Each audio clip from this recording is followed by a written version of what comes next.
ദിലീപിനെ തിരിച്ചെടുക്കാനുള്ള ഫെഫ്കയുടെ നീക്കത്തിനെതിരെ ആഞ്ഞടിച്ച് ഭാഗ്യലക്ഷ്മി. ഫെഫ്കയിൽ നിന്ന് രാജിവെച്ചതിന് ശേഷം നടത്തിയ വാർത്താസമ്മേളനത്തിൽ ദിലീപ് ഇപ്പോഴും കുറ്റാരോപിതനാണെന്ന് ഭാഗ്യലക്ഷ്മി പറഞ്ഞു. ദിലീപിനെ അനുകൂലിച്ച് അടൂർ പ്രകാശ് നടത്തിയ പ്രതികരണം ദയനീയമാണെന്നും ഭാഗ്യലക്ഷ്മി വിമർശിച്ചു.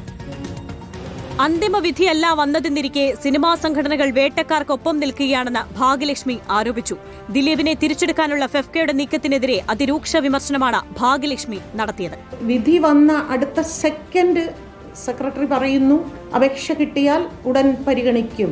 സ്വന്തമായ ഒരു അഭിപ്രായം പറഞ്ഞത് തീർച്ചയായിട്ടും അങ്ങേയറ്റം എനിക്കതിൽ പ്രതിഷേധമുണ്ട്.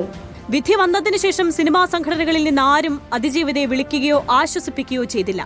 അവൾക്ക് വേണ്ടി അമ്മ അടിയന്തര യോഗം കൂടിയില്ല. അവരുടെ നിലപാടില്ലായ്മയാണ് വ്യക്തമാകുന്നത്.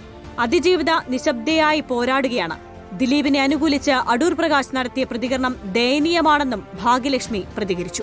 ദിലീപിന് നീതി കിട്ടി എന്ന് പറയുന്ന UDFന്റെ കൺവീനർ UDF ഭരണത്തിൽ വരുമ്പോൾ ഇങ്ങനെയായിരിക്കുമോ സ്ത്രീകൾക്ക് നീതി തരാൻ പോകുന്നത്? അവരാരും അവളെ കാണാനും പോയിട്ടില്ല, അല്ലെങ്കിൽ അവളോടൊപ്പം എന്നൊരു പോസ്റ്റ് അവരാരും ഇട്ടിട്ടുമില്ല. അപ്പം അതുകൊണ്ട് തന്നെ UDF അങ്ങനെ പറഞ്ഞില്ലെങ്കിലേ അത്ഭുതമുള്ളൂ. അവൾ എപ്പോഴും കരയണമെന്നതാണ് വേട്ടക്കാരൻ കരുതുന്നതെന്നും താൻ ഇന്നും അവൾക്കരികിലേക്ക് പോകുമെന്നും ഭാഗ്യലക്ഷ്മി പറഞ്ഞു.